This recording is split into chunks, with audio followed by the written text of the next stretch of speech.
Faixa 4. Liderança e o mindset fixo. Ao contrário de Alan Wurtzel, os líderes das empresas usadas por Collins como comparação demonstraram claramente todos os sintomas no mindset fixo. Líderes que tinham mindset fixo, como em geral as demais pessoas com o mesmo tipo de mindset, vivem num mundo em que alguns são superiores e outros são inferiores.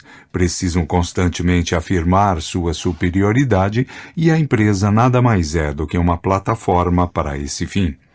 Tipicamente, os líderes das empresas usadas como comparação se preocupavam com sua reputação de grandeza pessoal, tanto que com frequência preparavam a falência da firma quando seu tempo na direção terminava. Assim diz Collins. Afinal, haverá melhor prova de sua grandeza pessoal do que a falência da firma depois que você a deixa? Em mais de 2/3 desses líderes, os pesquisadores reconheceram um ego pessoal de proporções gigantescas que ou apressava a ruína da empresa ou a mantinha lá embaixo no ranking. Um desses líderes foi Lee Iacocca, chefe da Chrysler, que conseguiu uma miraculosa recuperação para a companhia e depois passou tanto tempo acariciando sua fama na segunda metade de sua gestão que a Chrysler resvalou novamente para a mediocridade. Muitas dessas companhias usadas como comparação funcionavam segundo o modelo que Collins batizou de um gênio com 1000 ajudantes.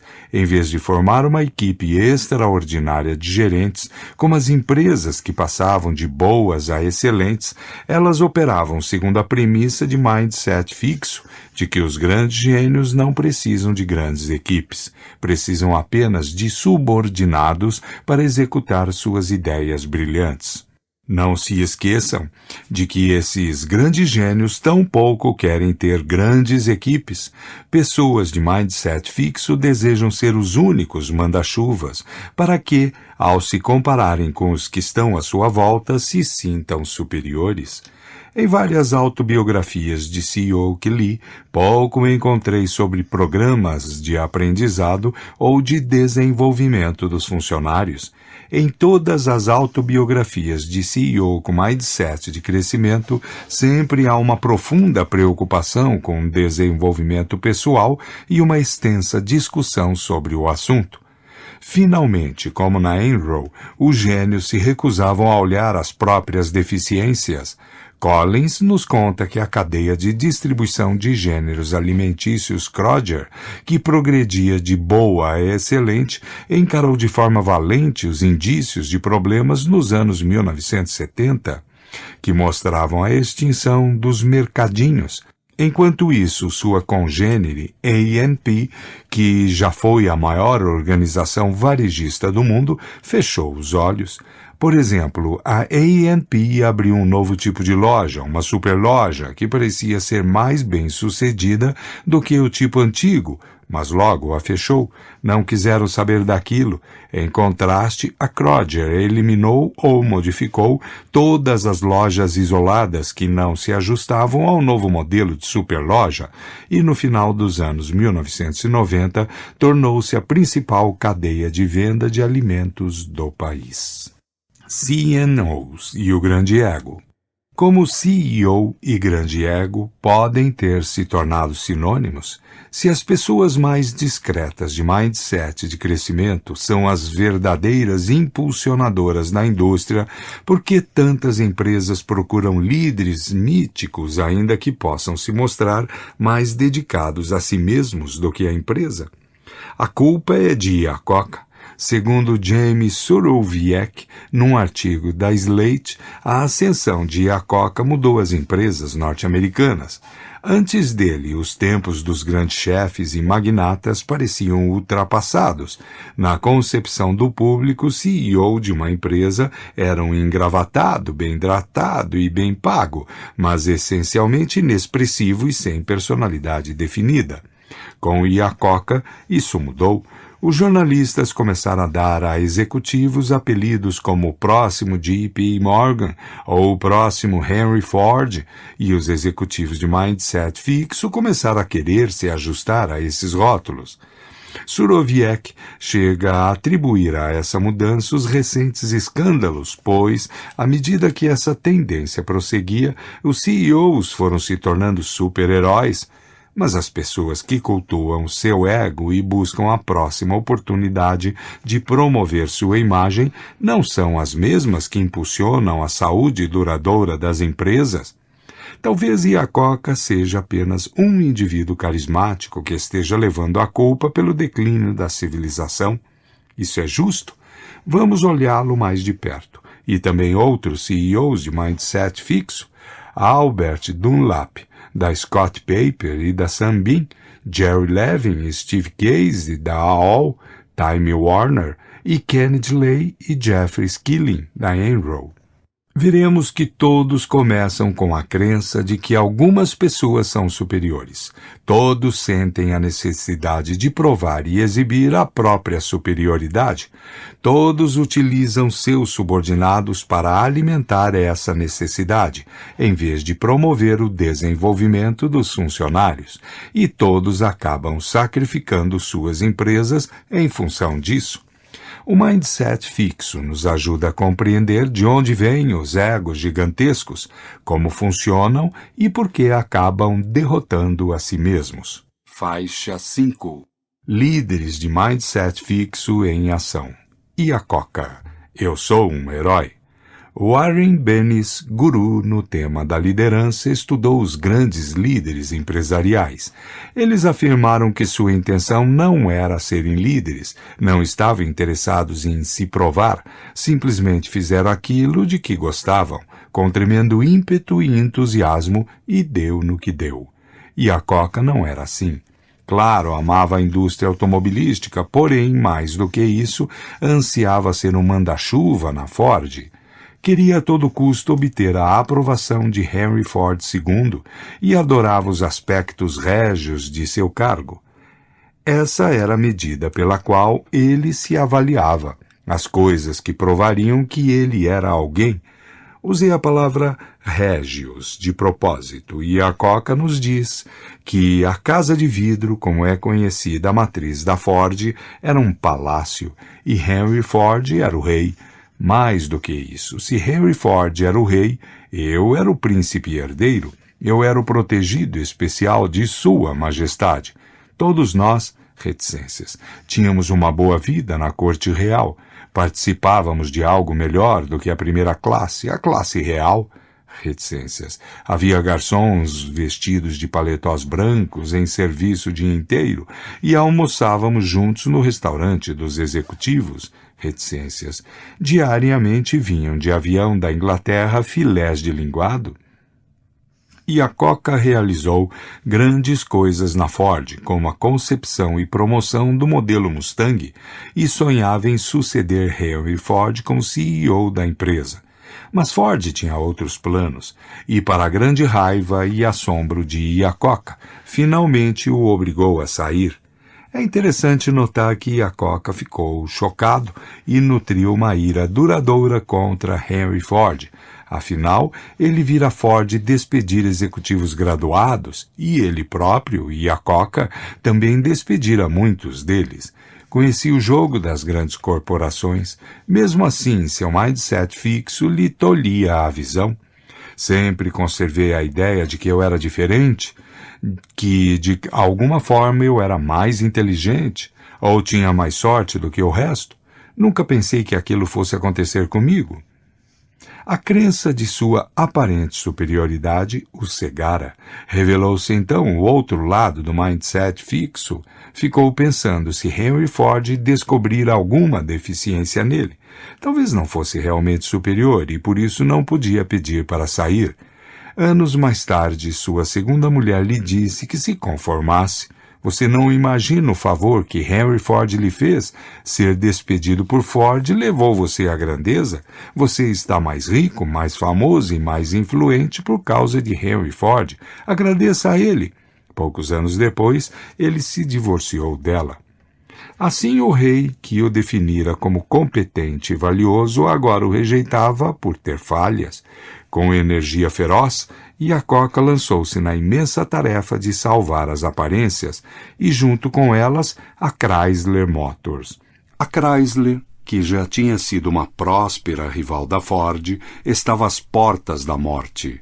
Mas Iacocca, como novo CEO, tratou rapidamente de contratar as pessoas certas, lançar novos modelos e agir junto ao governo para obter empréstimos salvadores. Poucos anos depois de sua saída humilhante da Ford, conseguiu escrever uma autobiografia triunfante e nela declarar: "Hoje eu sou um herói." Em pouco tempo, entretanto, a Chrysler estava novamente em dificuldades. O mindset fixo de Iacocca não descansava. Ele precisava provar sua grandeza a si mesmo, à Ford e ao mundo, sempre mais e mais. Passava horas em que deveria estar trabalhando para a empresa fazendo coisas que promoveriam sua imagem, e gastou o dinheiro da empresa em coisas que impressionariam Wall Street e aumentariam o valor das ações da Chrysler. Mas fez isso em vez de investir em novos projetos de automóveis ou em aperfeiçoamentos industriais que manteriam a empresa rentável a longo prazo. Também se preocupava com a história, com a maneira pela qual seria julgado e lembrado, mas não direcionava essa preocupação para procurar desenvolver a empresa. Muito pelo contrário, segundo um de seus biógrafos, preocupava-se com a possibilidade de que seus subordinados obtivessem crédito por novos projetos bem-sucedidos e por isso hesitava em aprová-los. Quando a Chrysler começou a ter problemas, receou que seus subordinados fossem considerados os novos salvadores e tratou de se livrar deles. Temia ser apagado da história da Chrysler e, por isso, aferrou-se desesperadamente ao cargo até muito tempo depois de já ter perdido a eficácia. Iacocca teve uma oportunidade de ouro para fazer diferença, deixar um importante legado. A indústria norte-americana de automóveis enfrentava o maior desafio de todos os tempos. Os carros japoneses importados conquistavam o mercado do país. Era simples, tinham melhor aparência e funcionavam melhor. Os funcionários de Iacocca haviam estudado detalhadamente a Honda e fizeram excelentes sugestões a ele. Mas em vez de aceitar o desafio e produzir automóveis melhores, Iacocca, atolado em seu mindset fixo, respondia com críticas e desculpas, passou à ofensiva, proferindo raivosos comentários contra os japoneses e exigindo que o governo norte-americano impusesse tarifas e cotas que os detivessem.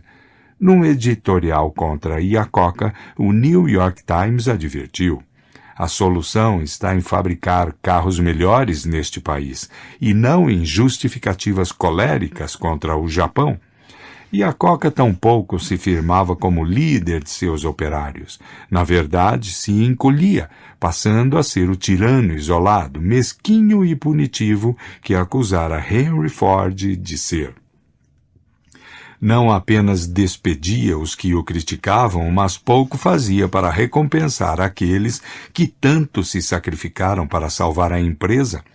Mesmo quando estava obtendo lucros, não parecia ter muito interesse em compartilhá-los com eles. Os salários continuaram baixos e as condições de trabalho precárias. No entanto, quando a Chrysler entrou novamente em crise, ele manteve seu estilo opulento de vida, gastou $2 milhões para reformar a suíte da empresa no Waldorf, em Nova York. Finalmente, enquanto ainda havia tempo para salvar a Chrysler, a diretoria encontrou uma forma de facilitar sua saída. Deram-lhe uma vultosa aposentadoria, encheram-no de opções para a compra de ações e mantiveram muitos de seus privilégios de executivo. Mas ele ficou fora de si de tanta raiva, em especial porque seu sucessor, aparentemente, geria bem a companhia. Assim, procurando recuperar o trono, juntou-se a uma tentativa hostil de apropriação que punha em risco o futuro da Chrysler. Não deu certo, mas confirmou-se a suspeita de que ele colocava seu ego à frente do bem-estar da empresa. Iacocca vivia no mindset fixo. Embora tivesse começado amando a indústria automobilística e tendo ideias originais, a necessidade de provar sua superioridade passou a dominar seu prazer e sua criatividade, acabando por anulá-los. À medida que o tempo passava e ele reagia cada vez menos aos desafios apresentados pelos competidores, recorreu às armas principais do mindset fixo: culpar os outros, encontrar justificativas e afastar críticos e rivais. E, como frequentemente acontece no mindset fixo, por causa de todas essas coisas, Iacocca perdeu o reconhecimento que tanto ambicionava.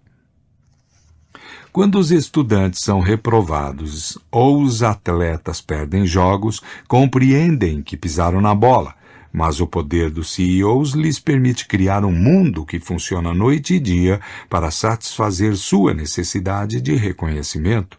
Permite que se cerquem unicamente das boas notícias sobre seu desempenho e sobre o sucesso da empresa, sem se importarem com os sinais de perigo. Isso, como sabemos, é a doença do CEO e um dos riscos do mindset fixo. Andei pensando ultimamente se Iacocca se recuperou da doença do CEO. Ele está arrecadando dinheiro e dando muito do seu para pesquisas pioneiras sobre diabetes.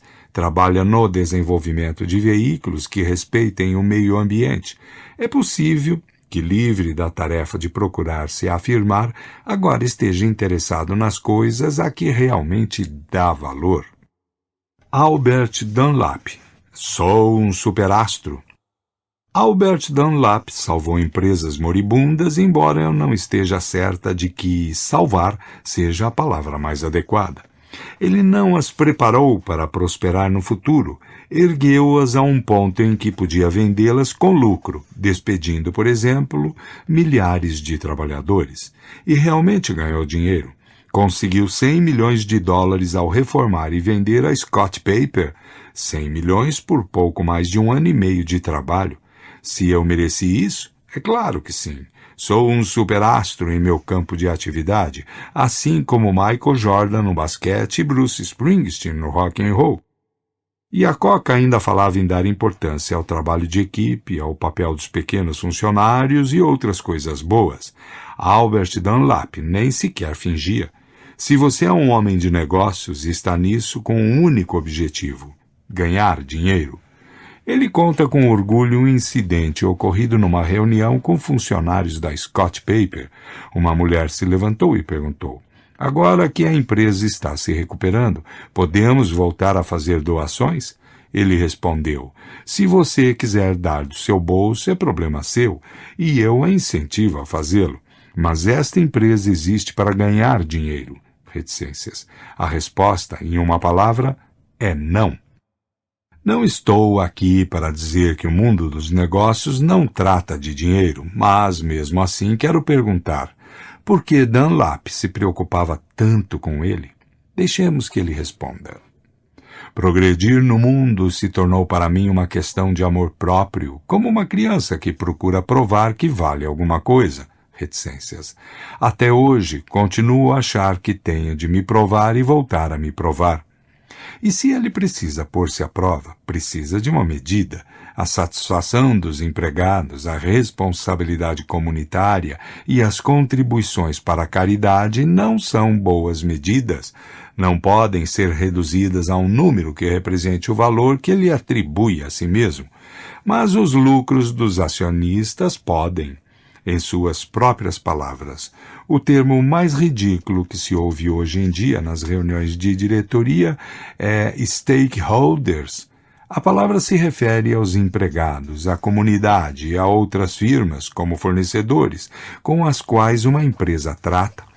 Não se pode medir o sucesso por meio do interesse de um grande grupo de pessoas que, de algum modo, dependem da empresa. Mas pode-se medir o sucesso por meio da forma pela qual esse grupo progride. O percurso de longa distância não despertava o interesse de Dunlap. A tarefa de realmente aprender tudo a respeito de uma empresa e encontrar modos de fazê-la crescer não lhe dava a sensação de ser um super-herói. Eu acabava ficando entediado em todos os lugares onde estivesse. Em seu livro, há um capítulo inteiro intitulado Como Impressionar os Analistas, mas não há nenhum que diga como se faz uma empresa funcionar. Em outras palavras, tudo se resume a Dunlap, dando provas de sua genialidade. Em 1996, Dunlap assumiu o controle da Sunbeam. Em seu típico estilo all, o motosserra, ele fechou ou vendeu 2/3 das fábricas da Sunbeam e despediu metade dos 12.000 funcionários. Ironicamente, as ações da Sunbeam subiram tanto que isso acabou com seu plano de vender a empresa. Era cara demais para ser comprada. Agora ele tinha de administrar a firma. Agora tinha de fazer com que fosse rentável, ou pelo menos que parecesse rentável. Mas em vez de consultar sua equipe ou descobrir o que era possível fazer, ele inflou as receitas, despediu os que o questionavam e ocultou a situação cada vez mais difícil da empresa. Menos de 2 anos depois do estrelato autoproclamado em seu livro, e 1 ano após a revisão ainda mais autoelogiosa, Dunlap não resistiu e foi demitido. Quando saiu, a Sunbeam estava sendo investigada pela Comissão de Títulos e Valores e se esperava uma declaração de inadimplência técnica de um empréstimo bancário de $1,7 bilhão. Dunlap nada entendeu sobre Michael Jordan e Bruce Springsteen. Esses superastros chegaram ao topo e lá permaneceram por muito tempo porque estavam sempre se autoanalisando, enfrentavam os desafios e continuavam a crescer. Al Dunlap se achava inerentemente superior e por isso preferiu não aprender o que poderia tê-lo ajudado a ter sucesso. Os mais inteligentes da sala. Sim, parece que a história arrumou inevitavelmente de Iacocca aos magnatas da década de 1990, e ninguém exemplifica isso melhor do que Kenneth Lay e Jeffrey Skilling, os chefões da Enron. Ken Lay, fundador da empresa, chairman e CEO, considerava-se um grande visionário. Segundo Bethany McLean e Peter Elkin, autores de The Smartest Guys in the Room, os mais inteligentes da sala, Lay desprezava as pessoas que faziam a empresa funcionar. Tratava com desdém Hit Kinder, presidente da Enron, que arregaçava as mangas e tentava fazer com que a empresa atingisse suas metas. Kinder era quem tornava possível o estilo de vida principesco de Lay. Era também o único nas altas esferas da firma que constantemente perguntava se estavam enganando a si mesmos. Estaremos fumando nossa própria maconha? Estaremos bebendo nosso próprio uísque? Naturalmente, seus dias estavam contados, mas à sua maneira sensata e astuta, ao partir, ele conseguiu comprar o único ativo da Enron que tinha valor intrínseco, os dutos de energia, que a empresa via com desprezo. Na metade de 2003, a empresa de Kinder tinha um valor de mercado de $7 bilhões. Embora estivesse concentrado na visão que tinha de si mesmo e na maneira opulenta pela qual queria sustentá-la, Lay desejava ser considerado um homem bom e reflexivo, com uma doutrina de respeito e integridade. Mesmo quando a Enron alegremente consumia a vida de suas vítimas, ele escreveu para sua equipe: "A rudeza, a insensibilidade e a arrogância não têm lugar aqui. Trabalhamos com clientes e possíveis clientes de maneira aberta, honesta e sincera. Assim como com Iacocca e outros, a percepção em geral, a percepção de Wall Street, era absolutamente importante. A realidade, nem tanto." Junto a Lay estava Jeff Skilling, sucessor de Hit Kinder como presidente e chefe de operações e mais tarde CEO. Skilling não era apenas inteligente, dele se dizia ser a pessoa mais inteligente que já conheci, de um brilho incandescente. No entanto, utilizava a capacidade mental não para aprender, mas para intimidar. Quando se achava mais inteligente do que os outros, o que acontecia quase sempre, tratava-os rudemente. Qualquer pessoa que discordasse dele simplesmente não era suficientemente inteligente para sacar. Um co-CEO com excelente habilidade gerencial foi chamado certa vez para ajudá-lo numa época difícil da vida de Skilling, mas este o tratou com desprezo. Ron não sacou. Quando analistas financeiros ou corretores de Wall Street procuraram pressionar Skilling para que fosse além de suas explicações ligeiras, ele os tratou como se fossem burros. Bem, isso é tão evidente, como é que vocês não entendem? Na maioria das vezes, os homens de Wall Street, sempre preocupados com seus próprios intelectos, fingiam compreender. Na qualidade de gênio da empresa, Skilling tinha confiança absoluta em suas ideias. Considerava-as tão boas que achava que a Enron deveria proclamar lucros tão logo ele ou seus auxiliares tivessem as ideias que deveriam gerar esses lucros. Essa é uma extensão radical do mindset fixo. Meu gênio não apenas me define e me legitima, também define e legitima a empresa. É isso que cria valor. Minha genialidade é lucro. Uau! Na verdade, foi assim que a Enron passou a funcionar. Como relatam McLean e Elkins, a Enron registrou milhões de dólares de lucro em certo negócio antes que este tivesse gerado um níquel sequer de receita. Claro que depois do ato de criação ninguém se preocupava com o acompanhamento. Isso não era tarefa digna deles. Por isso, com bastante frequência, o lucro não acontecia. Se gênio e lucros eram a mesma coisa, não importava que às vezes executivos da Enron desperdiçassem milhões de dólares competindo uns com os outros. Como disse Amanda Martin, executiva da Enron, dar uma lição em um dos colegas era sinal de criatividade e grandeza.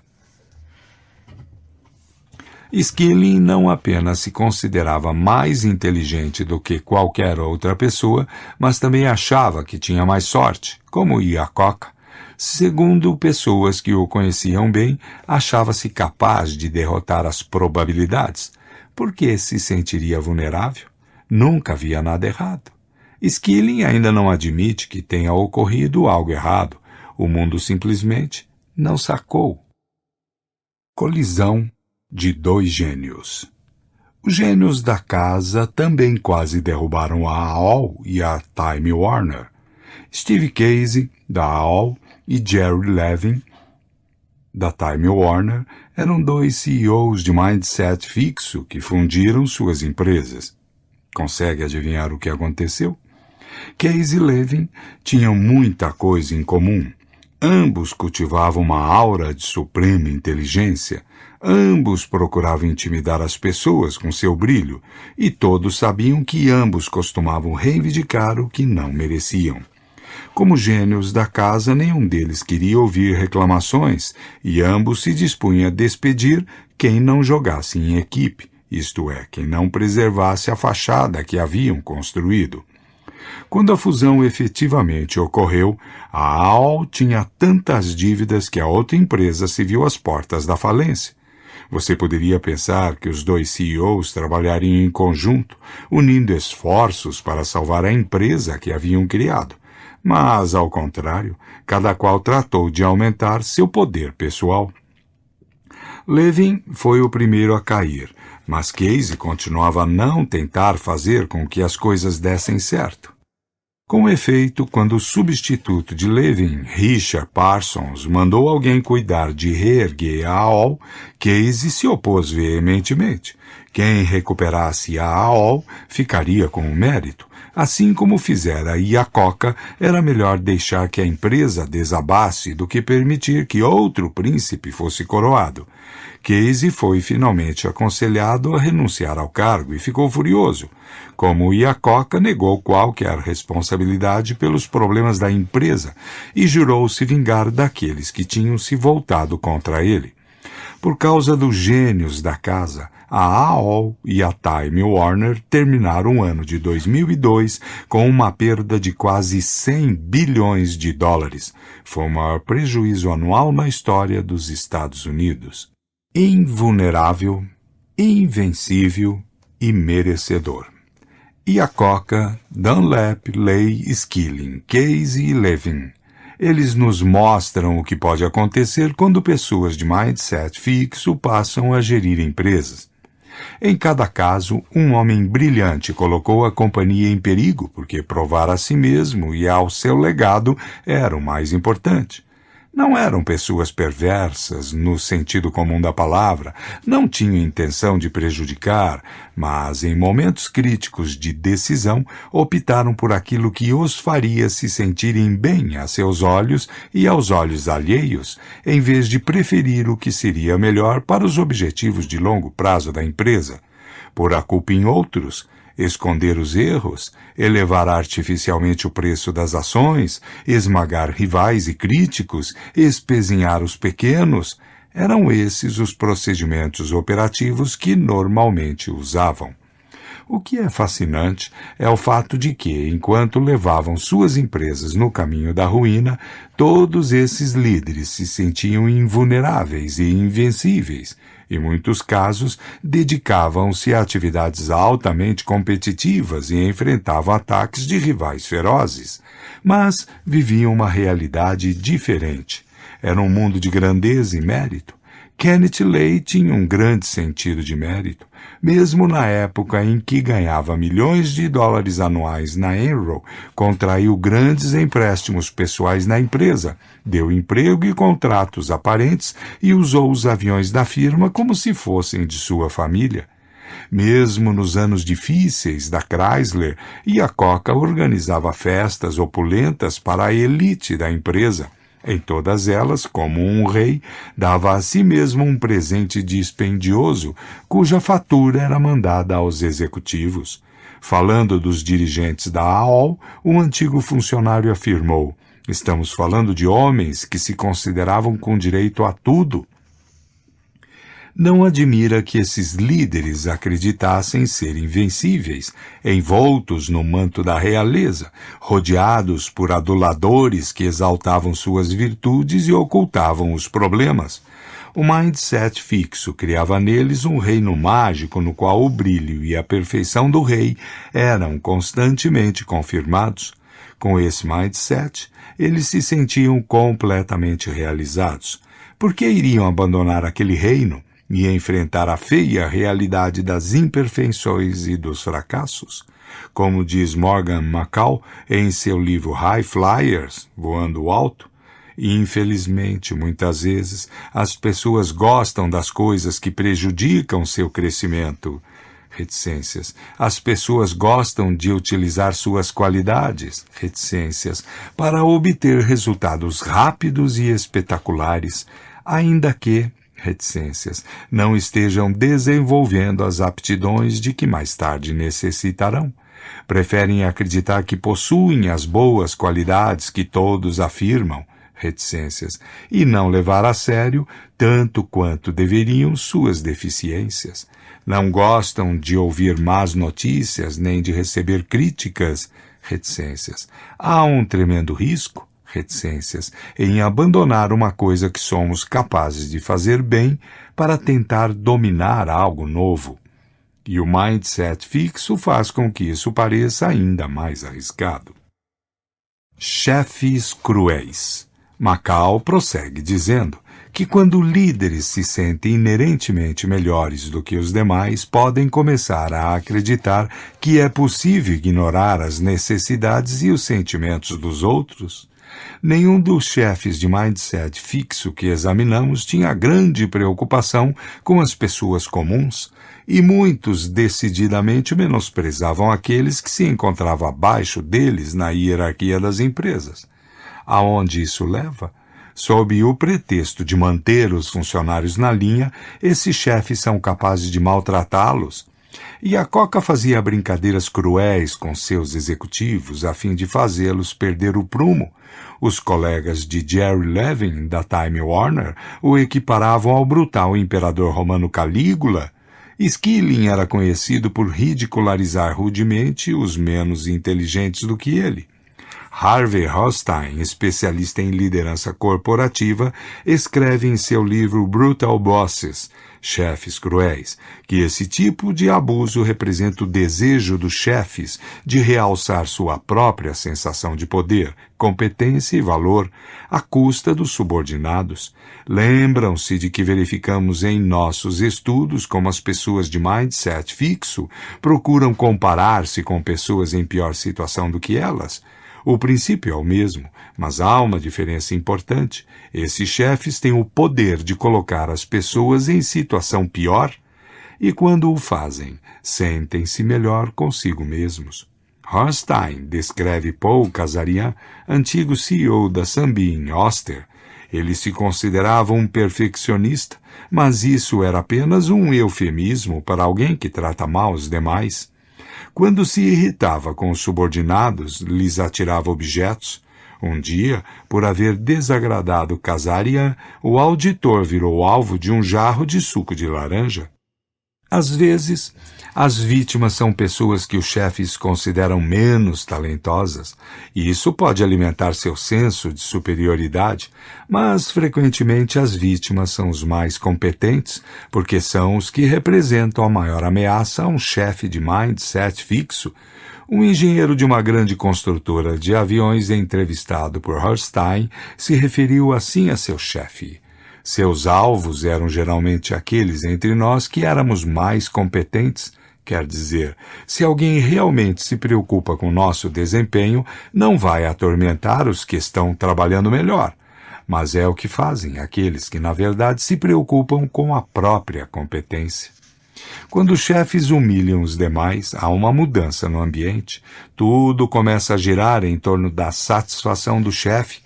Em empresas feitas para vencer, Collins nota que em muitas das empresas usadas para comparação, as que não evoluíram de boas para excelentes, ou que o fizeram e se desvalorizaram novamente, o líder se tornava a principal causa de preocupação. No momento em que o líder faz com que ele próprio se torne a principal realidade com que se importam as pessoas, em vez de fazer com que a principal realidade seja a própria realidade, temos uma receita para a mediocridade, ou coisa pior. Nas décadas de 1960 e 1970, o banco Chase Manhattan era presidido por David Rockefeller, um líder excessivamente controlador. Segundo Collins e Porras, no livro Feitas para Durar, seus gerentes viviam diariamente assustados com a perspectiva de sua desaprovação. Ao fim de cada dia, suspiravam de alívio. Que bom! Mais um dia se passou e não estou em apuros. Mesmo muito depois de seu auge, os principais gerentes hesitavam em apresentar uma ideia nova porque talvez David não goste. Collins e Porras relatam que Ray McDonald, da Burroughs, ridicularizava publicamente os gerentes pelos erros que cometessem, a ponto de inibir as inovações. Em consequência, embora Burroughs estivesse à frente da IBM nos estágios iniciais da indústria de computação, a empresa acabou ficando ultrapassada. O mesmo aconteceu com a Texas Instruments, outra empresa líder nesses animadores estágios iniciais da indústria de computação. Quando não gostavam de uma apresentação, Mark Shepard e Fred Busse davam gritos, batiam na mesa, insultavam o apresentador e atiravam objetos. Não admira que seus funcionários perdessem o espírito empreendedor. Quando os chefes se tornam controladores e abusivos, colocam todos no mindset fixo. Isso significa que, em vez de aprender, crescer e levar a empresa adiante, todos passam a se preocupar com o fato de estarem sendo julgados. O processo começa com o medo do chefe de ser julgado e acaba se transformando no medo que todos passam a sentir de serem avaliados. Dificilmente a coragem e a inovação sobrevivem ao mindset fixo de uma empresa. Faixa 7. Líderes de mindset de crescimento em ação. Andrew Carnegie disse certa vez: "Desejo ter como epitáfio, Aqui jaz um homem que teve a sabedoria de trazer para seu serviço gente que sabia mais do que ele. Bem, vamos abrir a janela e deixar entrar um pouco de ar. O mindset fixo é muito opressivo. Mesmo quando esses líderes estão correndo pelo globo em recepções com figurões internacionais, seu mundo sempre parece pequeno e contido, porque suas mentalidades estão sempre concentradas em uma coisa: reconheçam-me. Quando entramos no mundo dos líderes de mindset de crescimento, tudo muda. Ilumina-se, expande-se, enche-se de energia, de possibilidades. Você pode pensar: ora, isso parece divertido. Nunca me passou pela cabeça dirigir uma empresa, mas quando fiquei sabendo o que esses líderes tinham feito, pareceu-me a coisa mais excitante do mundo. Selecionei 3 dentre eles para examinar, em contraste com os de mindset fixo.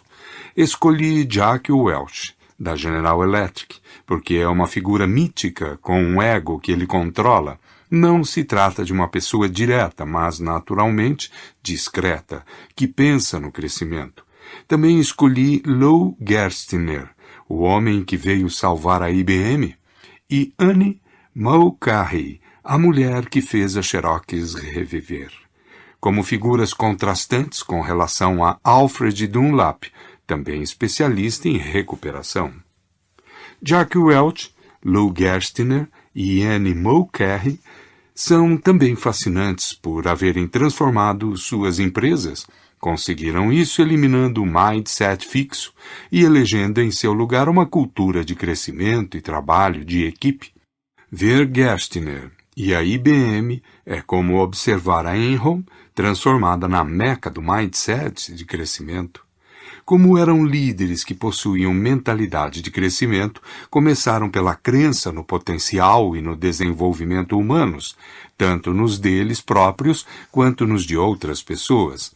Em vez de usar a firma como veículo para a própria grandeza, usaram-na como máquina de crescimento para si mesmos, os empregados e a empresa como um todo. Warren Bennis disse que muitos chefes são entusiasmados e entusiasmantes, mas não avançam para lugar algum. Essas pessoas, não. Não falam como nobres, falam em trajetos inclusivos, cheios de aprendizado e de satisfação. Jack. Ouvir, dar crédito e instruir. Quando Jack Welch assumiu a GE em 1980, a empresa estava avaliada em 14 bilhões de dólares. 20 anos depois, Wall Street estimou-a em 490 bilhões. Era a empresa mais valiosa do mundo. A revista Fortune considerou Welch o mais universalmente admirado, estudado e imitado entre os CEOs de seu tempo. É impossível calcular seu impacto econômico total, mas deve ser um impressionante múltiplo de seu desempenho na GE. Para mim, o mais impressionante foi um artigo na página de opinião do New York Times de autoria de Steve Bennett, CEO da Intuit. Aprendi a instruir os funcionários quando estive na General Electric com Jack Welch. Ele se dirigia diretamente ao funcionário que estivesse na linha de frente a fim de saber o que estava acontecendo. Em certo momento, no início da década de 1990, eu o vi em uma fábrica de refrigeradores em Louisville. Ele foi diretamente à linha de montagem para ouvir o que eles tinham a dizer. Converso frequentemente com os empregados da linha de frente. Aprendi isso com Jack. Essa citação é eloquente. Jack era evidentemente um homem ocupado, um homem importante, mas não dirigia a empresa como fazia a Iacocca, a partir da luxuosa sede onde seus contatos mais frequentes eram com os garçons de luvas brancas. Welch nunca deixou de visitar as fábricas e ouvir os trabalhadores. Estes eram pessoas que ele respeitava, com as quais aprendia e que, em troca, ele instruía. Há também a ênfase no trabalho em equipe e não no régio eu. Na sua autobiografia, percebe-se desde o início, já na dedicatória e na nota do autor, que alguma coisa nele é diferente. Não é o "eu sou um herói" de Lee Iacocca ou "eu sou um superastro" de Alfred Dunlap, embora pudesse facilmente reivindicar ambos os títulos. Em vez disso, ele diz: detesto ter de usar a primeira pessoa. Quase tudo o que fiz na vida foi realizado junto com outras pessoas. Por favor, lembrem-se de que, cada vez que virem a palavra "eu" nestas páginas, isso se refere a todos aqueles colegas e amigos e a alguns que eu possa ter deixado escapar. Ou, essas pessoas encheram minha jornada de grande alegria e aprendizado. Frequentemente fazem com que eu pareça melhor do que sou. Já percebemos que o eu dos CEOs famintos por reconhecimento se transforma no nós do líder de mindset de crescimento. É interessante reparar que, antes que o Welch conseguisse eliminar da empresa o mindset fixo, foi preciso erradicá-lo de si próprio. E creiam, foi preciso muito esforço. Ele nem sempre foi o líder que aprendeu a ser. Em 1971, era candidato a uma promoção e o chefe de recursos humanos da GE redigiu um memorando cauteloso. Registrou que, apesar dos muitos pontos fortes de Welch, a promoção dele tem mais riscos do que o normal. Prosseguiu dizendo que o Welch era arrogante, não sabia receber críticas e se apoiava demasiadamente em seu talento em vez de em seu esforço e em sua competente equipe. Não eram bons sinais. Felizmente, cada vez que o sucesso lhe subiu à cabeça, alguém o advertiu. Um dia, o jovem Dr. Welch, muito bem vestido, num terno chique, entrou em seu novo conversível. Tratou de fechar a capota e recebeu em cheio um jato de óleo escuro e pegajoso, que lhe arruinou tanto o terno quanto a pintura de seu querido automóvel. Lá estava eu, me achando grande homem, e rapidamente veio a advertência que me levou de volta à realidade. Foi uma lição importante. Há um capítulo inteiro intitulado Muito Cheio de Mim, que fala da época em que tratava de aquisições e achava que não era capaz de errar. Então comprou a empresa Kidder, Peabody, um banco de investimentos em Wall Street, cuja cultura era semelhante à da Enron.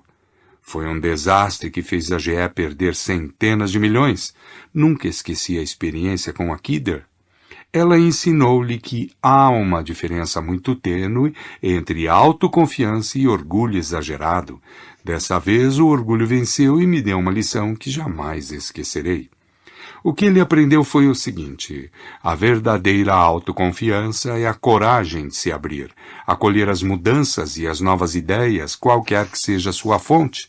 A verdadeira autoconfiança não se reflete num título, num terno caro, num belo carro ou numa série de aquisições. Reflete-se em seu mindset, sua disposição para crescer.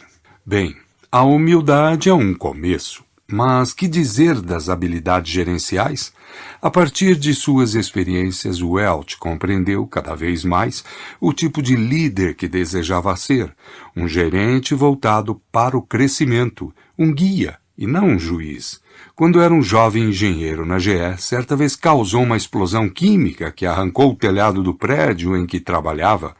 Emocionalmente abalado pelo que acontecera, foi dirigindo o carro 160 quilômetros até a sede da empresa, a fim de enfrentar seus superiores e explicar o sucedido. Mas, ao chegar, foi recebido de maneira compreensiva e alentadora. Nunca se esqueceu disso. A reação de Charlie me causou profunda impressão. Se estivermos gerenciando pessoas que evidentemente se afligem com um erro, nossa tarefa é ajudá-los a atravessar a má fase. Aprendeu como selecionar pessoas, segundo seu mindset e não pelo seu pedigree. Inicialmente os títulos acadêmicos o impressionavam. Contratou engenheiros diplomados pelo MIT, por Princeton e pela Caltech. Mas depois de algum tempo percebeu que o mais importante não era isso.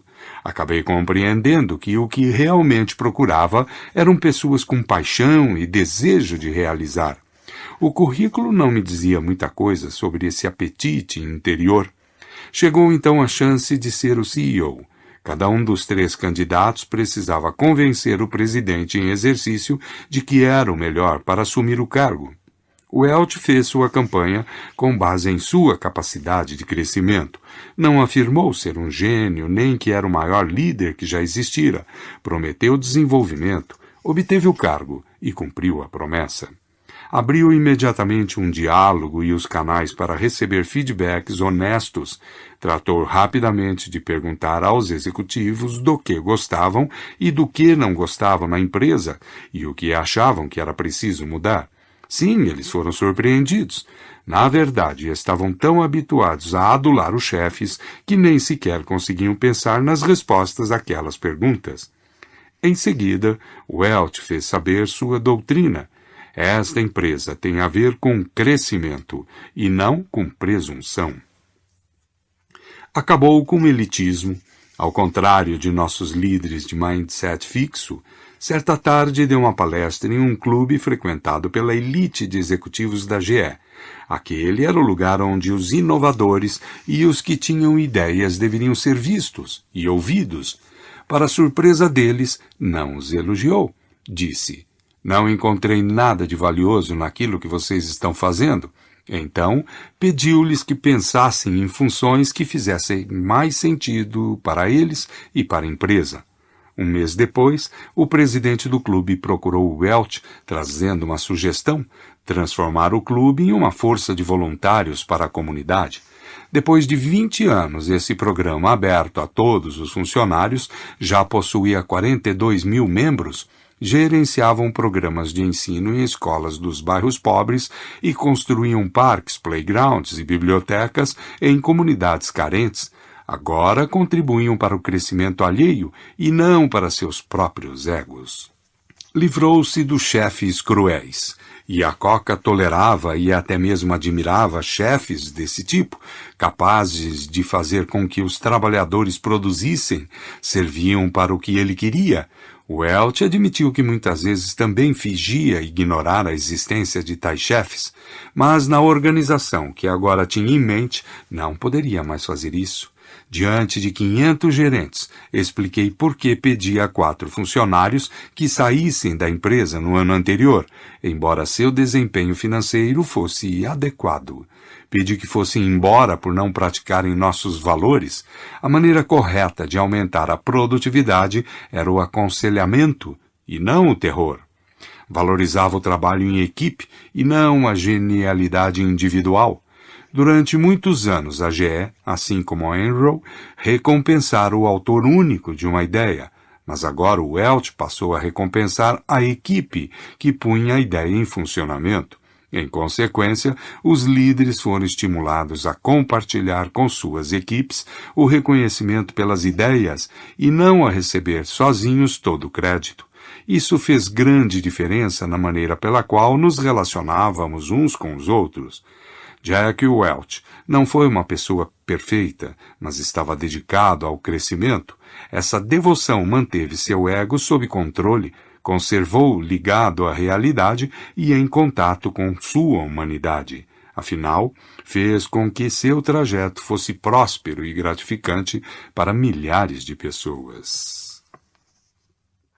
Lou, erradicar o mindset fixo. No final da década de 1980, a IBM tinha se transformado em uma Enron, exceto por isto. A diretoria percebeu que a empresa estava com problemas. A cultura dominante era de condescendência e elitismo. No interior da empresa imperava a velha síndrome: nós somos nobres, mas eu sou mais nobre do que você. Não havia trabalho de equipe, somente guerrilhas. Havia contratos, mas não acompanhamento.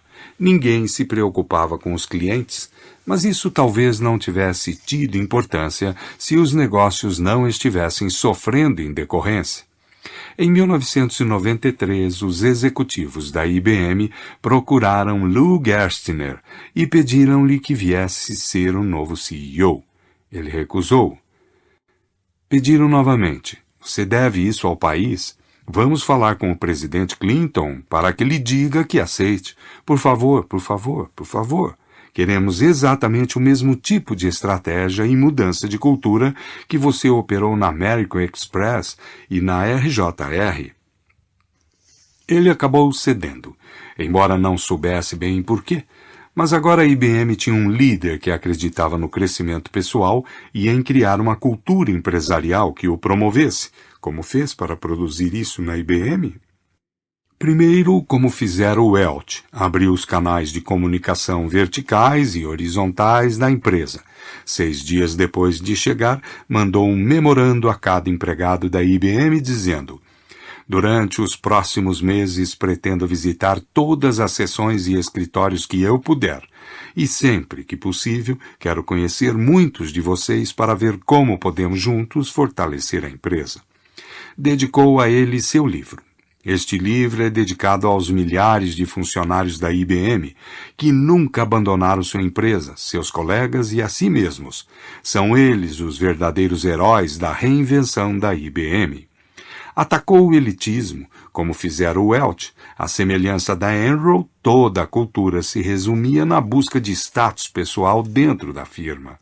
Gerstner dissolveu a comissão de gerência, o mais elevado núcleo de poder dos executivos da IBM, e frequentemente procurou competência fora dos altos escalões. No mindset de crescimento, não é apenas um grupo selecionado que tem algo a oferecer. A hierarquia significa muito pouco para mim. Vamos reunir em volta de uma mesa as pessoas que podem ajudar a resolver um problema, qualquer que seja a sua posição. Em seguida, o trabalho em equipe. Gerstner demitiu os políticos, os que se entregavam a intrigas internas, e recompensou os que ajudavam seus colegas. E impediu que as divisões da IBM se prejudicassem entre si diante dos clientes para fazer negócios por conta própria. Passou a basear as gratificações dos executivos mais no desempenho geral da empresa do que no de suas unidades específicas. A mensagem era: não queremos coroar alguns príncipes, precisamos trabalhar como uma equipe. Assim como na Enron, a obtenção de um contrato era valorizada, o restante era considerado sem importância. Gerstner ficou abismado com a constante falta de acompanhamento dos contratos e das decisões e com a ilimitada tolerância da empresa com esse estado de coisas. Exigiu e inspirou uma execução melhor. A mensagem era: a genialidade não é suficiente. Precisamos executar a tarefa. Finalmente, Gerstner concentrou-se no cliente. Os clientes da IBM se sentiam traídos e estavam irritados. A empresa voltara-se tanto para si mesma que já não atendia às necessidades deles em matéria de computadores. Estavam também em desacordo com os preços, sentiam-se frustrados com a burocracia na IBM e irritados porque ela não os ajudava a integrar seus sistemas. Numa reunião com 175 gerentes de tecnologia da informação das maiores empresas do país, Gerstner anunciou que a IBM passaria a colocar o cliente em primeiro lugar e sustentou o que dizia anunciando um corte drástico nos preços dos computadores mainframe. A mensagem era: não somos uma realeza hereditária, servimos para a satisfação dos clientes. No final dos primeiros e árduos meses, Gerstner recebeu um boletim de Wall Street que dizia: nada aconteceu com as ações da IBM, porque ele nada fez. Decepcionado, mas sem se deixar abater, Gerstner prosseguiu sua campanha contra a nobreza e recuperou a IBM de sua experiência quase fatal. Essa foi a corrida de 100 metros. Nesse ponto, Dunlap pegaria seu dinheiro e escaparia. O que havia a fazer era a tarefa ainda mais difícil: manter essas diretrizes enquanto a IBM recuperava a liderança na indústria do ramo. Essa era a maratona. Quando Gerstner devolveu a IBM a seus executivos, em março de 2002, o valor das ações aumentara 800%, e a IBM era a primeira no mundo em serviços de tecnologia da informação, hardware, avanços em software, excluídos os computadores pessoais, e chips para computadores projetados sob medida e de alto desempenho. E o mais importante, a IBM voltava a definir o rumo futuro da indústria. Annie, aprendizado, firmeza e compaixão. Se a IBM tivesse dívidas de 17 bilhões de dólares e classificação de crédito destruída, fosse objeto de uma investigação da Comissão de Títulos e Valores e se suas ações tivessem caído de 63,69 dólares para 4,43 cada uma, que empresa seria? A Xerox. Foi essa a Xerox cuja direção Annie Mulcahy assumiu em 2000.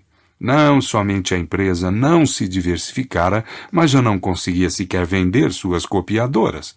3 anos depois, porém, a Xerox teve 4 trimestres consecutivos de lucros e em 2004 a Fortune afirmou que Mulcahy havia realizado a melhor operação de recuperação desde Lou Gerstner. Como ela conseguiu isso? Mulcahy entrou num incrível clima de aprendizado, transformando-se na CEO de que a Xerox precisava para sobreviver. Ela e seus principais colaboradores, como Ursula Burns, aprenderam as minúcias de todos os aspectos dos negócios. Por exemplo, como explica Betsy Morris, da Fortune, Mulcahy fez o curso completo de balancetes. Aprendeu tudo sobre dívidas, estoques, impostos e moeda, de maneira a ser capaz de prever o impacto de cada decisão sua no balanço da empresa. Todos os fins de semana ela levava para casa volumosos fichários e os estudava como se fosse fazer uma prova final na segunda-feira. Quando assumiu o comando, os funcionários das unidades da Xerox não conseguiam lhe dar respostas simples sobre o que tinham, o que vendiam ou quais eram suas funções. Ela se tornou a CEO que sabia todas essas respostas ou onde ir buscá-las. Ela era rigorosa, dizia a todos a verdade nua e crua que precisavam conhecer, como, por exemplo, que o modelo de negócios da Xerox não era viável ou que a empresa estava prestes a ficar sem recursos financeiros. Cortou em 30% o número de empregados, mas não era ao motosserra. Em vez disso, aguentou o impacto emocional de suas decisões, caminhando pelos corredores, conversando com os funcionários e dizendo-lhes: "Sinto muito." Era firme, mas compassiva. Com efeito, acordava no meio da noite preocupada com o que aconteceria aos empregados restantes e aos aposentados caso a empresa falisse. Preocupava-se constantemente com o moral e o desenvolvimento de seus funcionários, tanto que, mesmo com os cortes, se recusou a sacrificar as partes maravilhosas e originais da cultura da Xerox. A Xerox era conhecida em toda a indústria do ramo como a empresa que dava festas de aposentadoria e patrocinava reuniões de aposentados. Como os funcionários lutavam ombro a ombro com ela, Mulcahy recusou-se a abolir os aumentos de salários, num gesto destinado a elevar o moral. Permitia que faltassem ao trabalho no dia do aniversário. Queria salvar tanto o corpo quanto o espírito da Xerox, não para si própria ou para seu ego, mas para todos os que se esforçavam ao máximo em favor da empresa. Depois de trabalhar arduamente durante 2 anos, Mulcahy viu sua foto na revista Time junto à dos famosos dirigentes da Tyco e da WorldCom, responsáveis por 2 dos maiores desastres de gerência empresarial de nosso tempo. No entanto, 1 ano depois, ela percebeu que sua dedicação finalmente estava dando resultados, quando um dos membros da diretoria, ex-CEO da Procter & Gamble, lhe disse: "Nunca imaginei que voltaria a me orgulhar de ter meu nome ligado a esta empresa. Eu estava enganado." Mulcahy estava vencendo a corrida de 100 metros. Agora vinha a maratona. Poderia a Xerox ganhá-la também? Talvez tivesse descansado sobre os louros por muito tempo, resistindo à mudança e perdendo várias oportunidades. Ou, talvez o mindset de crescimento, a missão de Mulcahy de transformar a si mesma e a empresa pudesse salvar mais uma instituição norte-americana. Jack, Lou e Anne. 3 líderes confiantes no crescimento, repletos de paixão, acreditando que a liderança é feita de crescimento e paixão, e não de brilho. Ao final de tudo, os líderes de mindset fixo estavam cheios de amargura, mas os de mindset de crescimento estavam repletos de gratidão. Olhavam agradecidos para seus funcionários que haviam tornado possível sua fantástica trajetória. Consideravam-nos seus verdadeiros heróis. CEO é sinônimo de sexo masculino? Quando vemos os livros escritos pelos CEOs ou a respeito deles, achamos que isso é verdade. Os líderes de bom a excelente retratados por Jim Collins e seus líderes não tão competentes usados como comparação eram todos homens. Talvez isso seja porque os homens têm estado no topo há mais tempo. Há alguns anos seria difícil pensar em mulheres no cargo mais elevado de uma grande empresa. Com efeito, muitas das mulheres que dirigiram grandes empresas tiveram de criá-las, como Mary Kay Ash, magnata de cosméticos, Martha Stewart ou Oprah Winfrey, ou então herdá-las como Katharine Graham, ex-diretora do jornal Washington Post. As coisas estão começando a mudar. As mulheres hoje em dia detêm mais posições importantes nas grandes empresas. Já foram CEOs não apenas da Xerox, mas também do eBay, da Hewlett-Packard, da MTV Network, que pertence à Viacom, da Time Inc., que faz parte da Time Warner, da Lucent Technologies e da Rite Aid.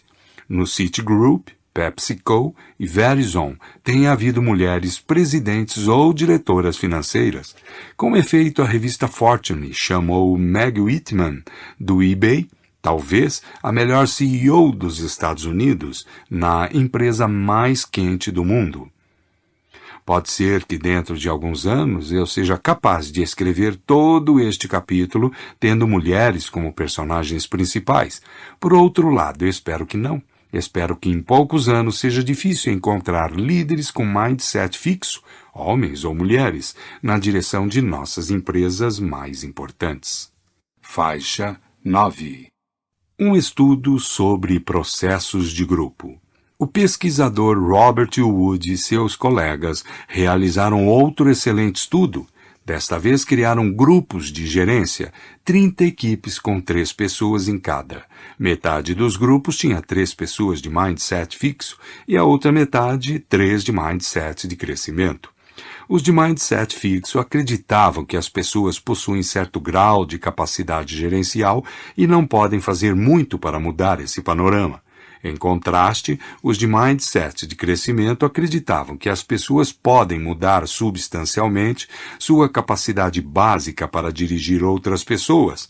Assim, um dos grupos achava que se possuíam ou não as qualidades, o outro acreditava que as qualidades podem se desenvolver com a experiência. Cada um dos grupos já trabalhava havia algumas semanas quando receberam a tarefa conjunta que já mencionei antes, uma tarefa complexa de gerência na qual tinham de dirigir uma organização simulada, uma empresa de móveis. Você se recorda de que nessa tarefa é preciso adequar as pessoas às funções e motivá-las para obter o máximo de produtividade. Mas então, em vez de trabalhar individualmente, os membros dos grupos podiam debater suas escolhas e o retorno que obtinham, trabalhando juntos para aperfeiçoar as decisões. Os grupos de mindset fixo e de mindset de crescimento partiram com a mesma capacidade. Mas, à medida que o tempo passava, os de mindset de crescimento funcionaram visivelmente melhor do que os outros, e a diferença foi aumentando quanto mais se estendia o tempo em que trabalhavam. Novamente, os de mindset de crescimento aproveitaram seus erros e suas avaliações, muito mais do que os de mindset fixo. Mais interessante, no entanto, foi a maneira pela qual os grupos funcionaram. Os membros dos grupos de mindset de crescimento davam opiniões e expressavam desacordo com muito mais franqueza quando tratavam das decisões gerenciais tomadas. Todos participavam do processo de aprendizado. Nos grupos de mindset fixo que se preocupavam com quem era inteligente ou burro ou com a desaprovação de suas ideias, esse debate aberto e produtivo não aconteceu. Em vez disso, parecia mais um pensamento de grupo. Faixa 10. Pensamento de grupo versus nós pensamos. No início da década de 1970, Irving Janis popularizou o termo Group Thinking, ou pensamento de grupo. Isso ocorre quando todos os membros de um grupo começam a pensar de forma parecida. Ninguém discorda, ninguém assume atitude crítica. Isso pode levar a decisões catastróficas e, como sugere o estudo de Wood, muitas vezes é produto de mindset fixo. O pensamento de grupo pode ocorrer quando as pessoas confiam demais em um líder talentoso ou genial. Foi isso que levou à desastrosa invasão da Baía dos Porcos, o plano secreto e mal arquitetado dos Estados Unidos para invadir Cuba e derrubar Castro. Os conselheiros do presidente Kennedy, normalmente astutos, não avaliaram bem a situação. Por quê? Porque o consideravam extraordinário e tudo o que fizesse somente poderia ter êxito. Segundo Arthur Schlesinger, uma pessoa de dentro da Casa Branca, os homens que rodeavam Kennedy tinham absoluta fé em sua capacidade e em sua sorte. Tudo tinha dado certo para ele desde 1956. Contra todas as probabilidades, ganhara a indicação para a candidatura e a eleição. Todos à sua volta acreditavam que ele possuía o toque de Midas e que não poderia perder. Schlesinger diz ainda, se algum conselheiro graduado tivesse se oposto àquela aventura, creio que Kennedy a teria cancelado. Mas ninguém se manifestou contrário a ela. Para impedir que algo semelhante lhe acontecesse, Winston Churchill organizou um departamento especial. Outros poderiam ter admiração reverencial por sua personalidade titânica, mas a função do departamento, segundo relata Jim Collins, era dar a Churchill todas as más notícias. Assim, Churchill podia dormir tranquilo, sabendo que o pensamento de grupo não tinha levado a uma falsa sensação de segurança. O pensamento de grupo pode acontecer quando o grupo se deixa levar por seu próprio brilho e superioridade.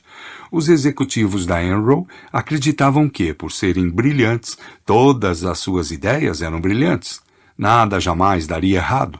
Um consultor externo perguntou várias vezes ao pessoal da Enron, onde vocês acham que reside sua vulnerabilidade? Ninguém respondeu. Ninguém sequer entendeu a pergunta.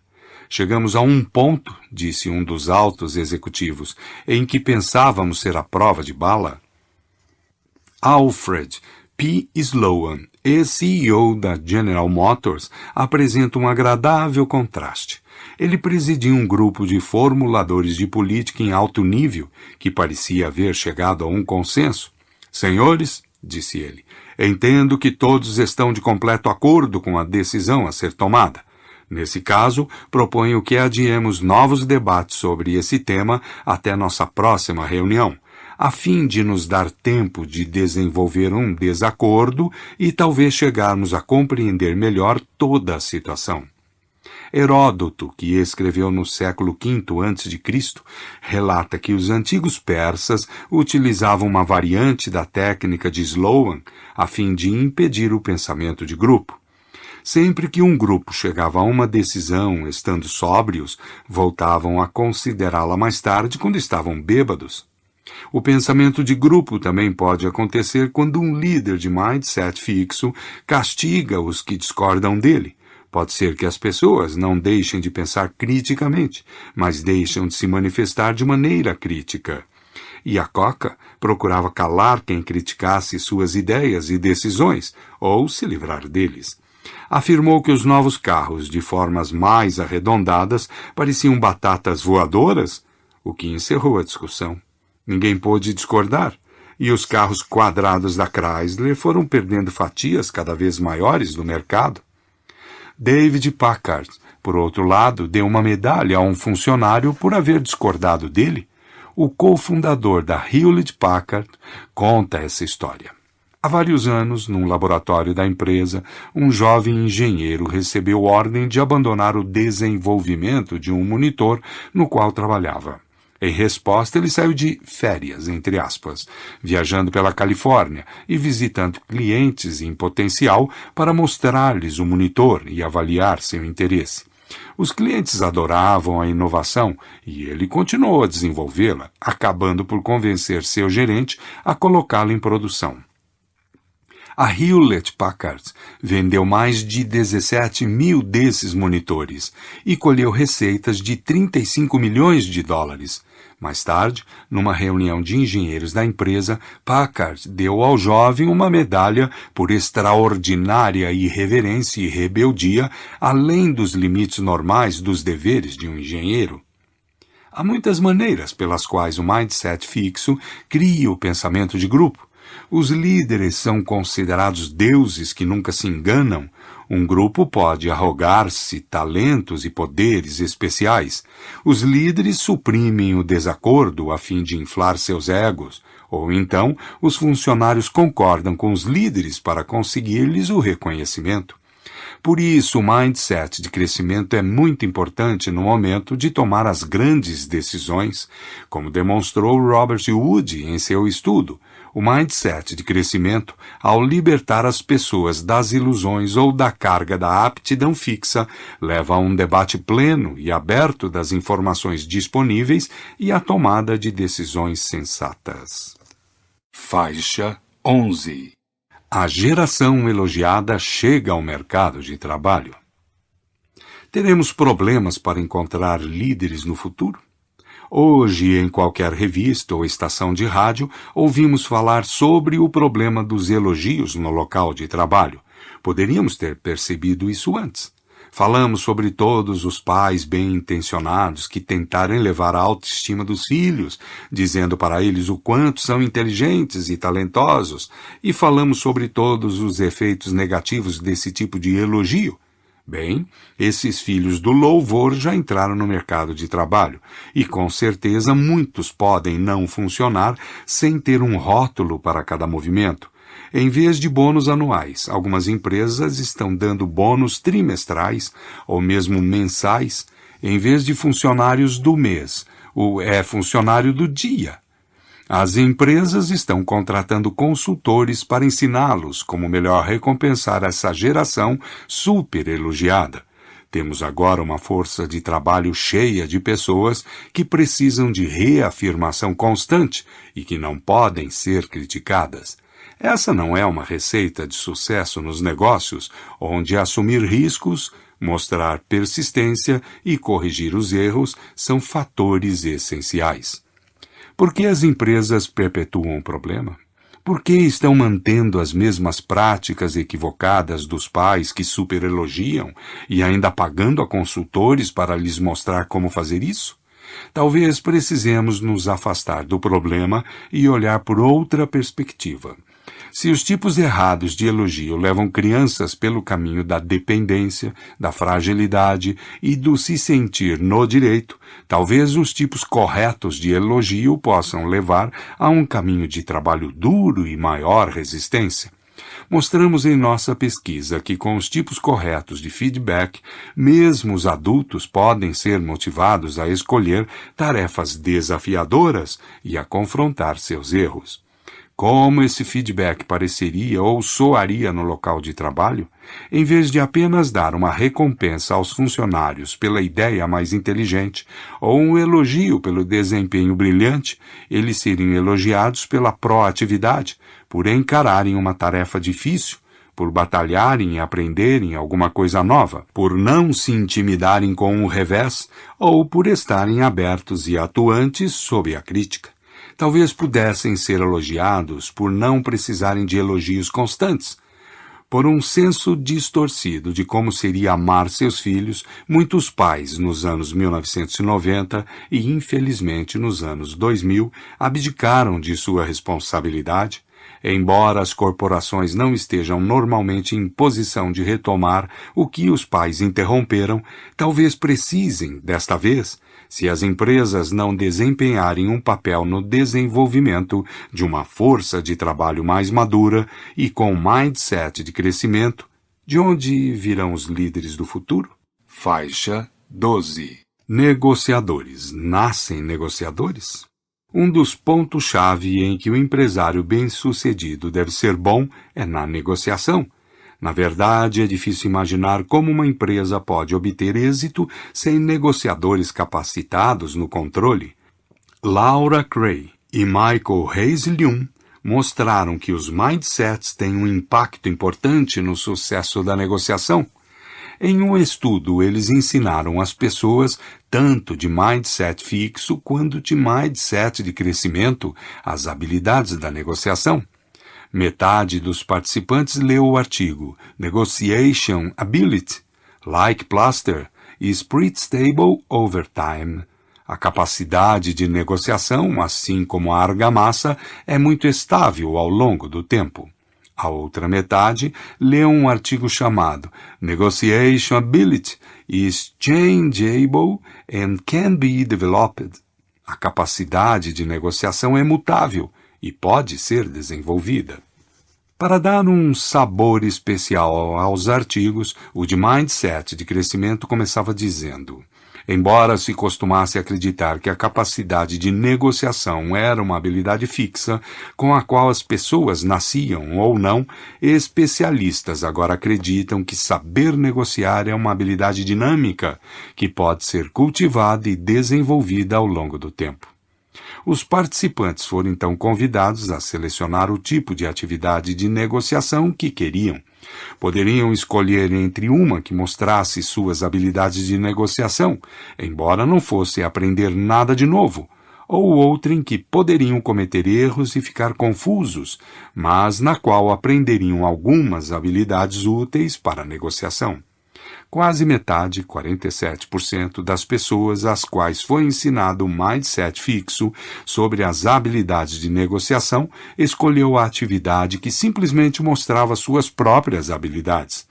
Mas apenas 12% daquelas a quem foi ensinado o mindset de crescimento se preocuparam em prosseguir com essa tarefa de exibicionismo.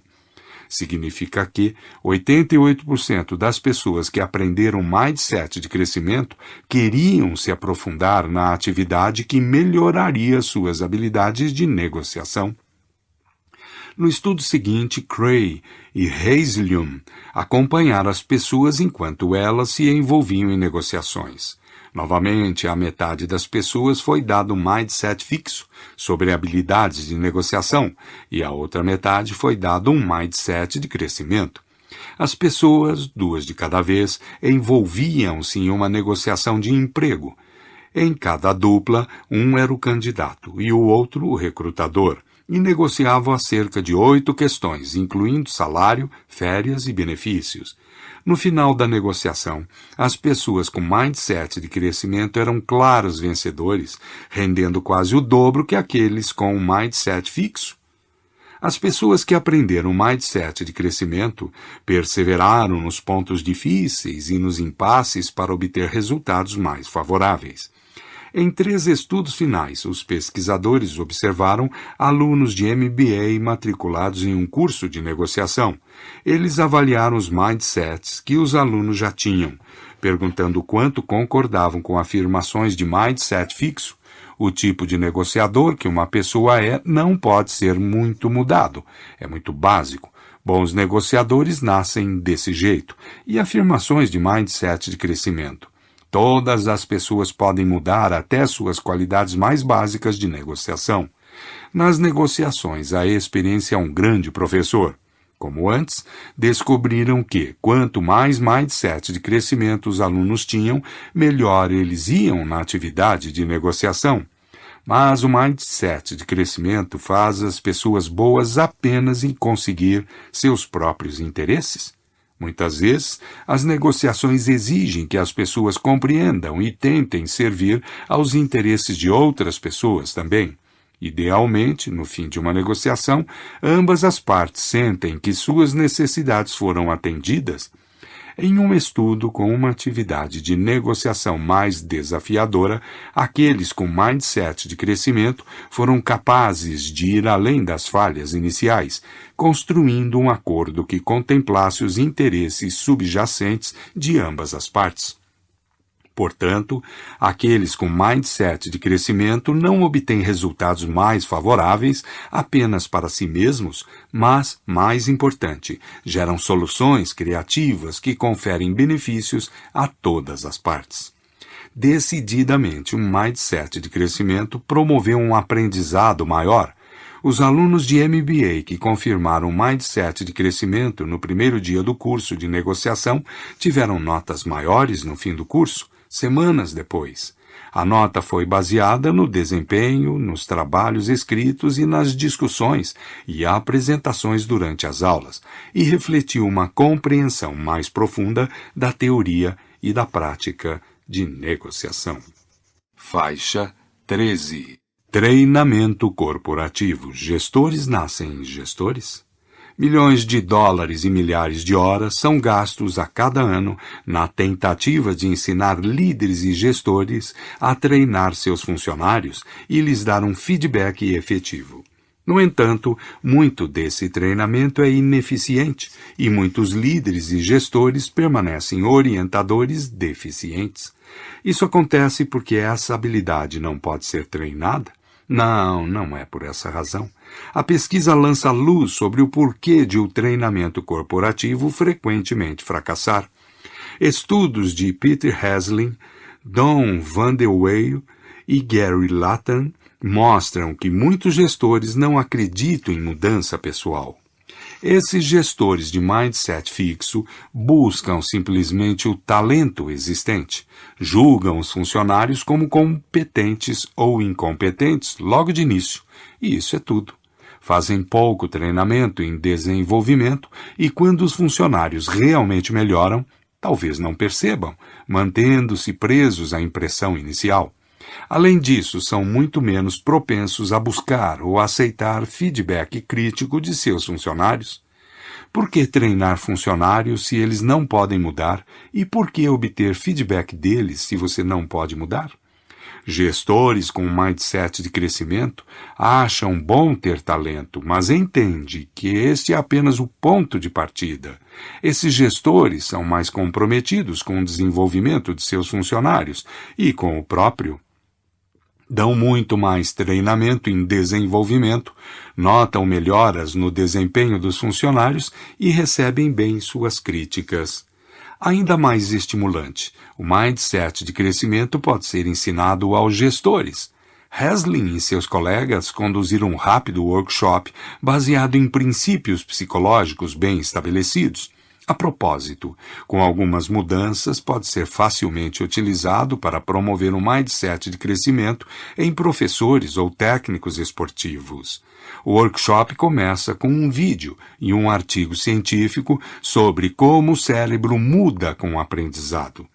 Como em nosso workshop sobre cerebrologia, descrito no capítulo 8, é sempre empolgante para as pessoas entender como o cérebro é dinâmico e como muda com o aprendizado.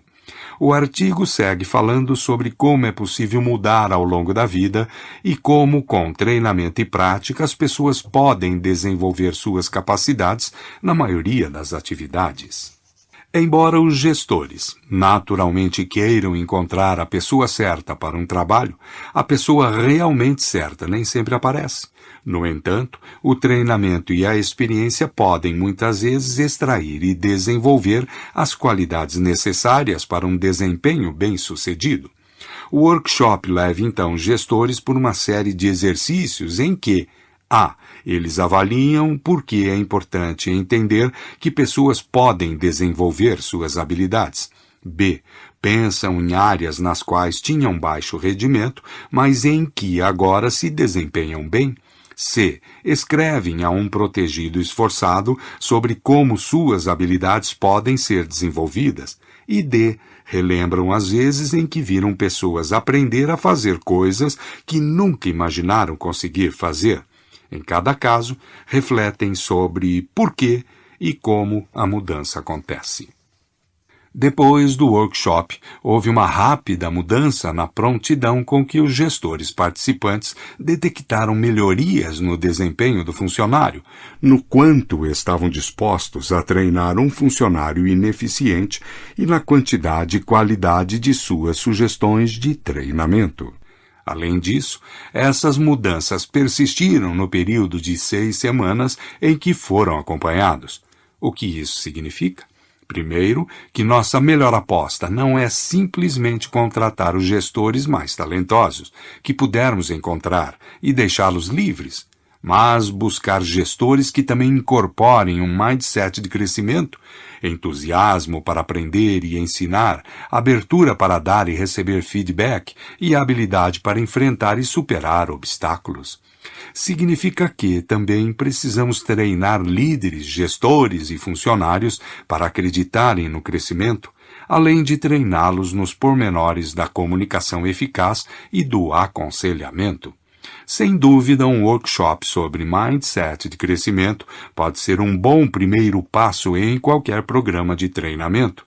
Finalmente, significa criar um ambiente de mindset de crescimento em que os indivíduos possam prosperar, o que envolve apresentar habilidades como algo que pode ser aprendido, transmitir que a empresa valoriza o aprendizado e a perseverança, não só a genialidade ou o talento pronto. Dar feedback de forma que promova o aprendizado e o sucesso futuro. Apresentar gestores como recursos para o aprendizado. Sem uma crença no desenvolvimento humano, muitos programas de treinamento corporativo se tornam exercícios de valor limitado.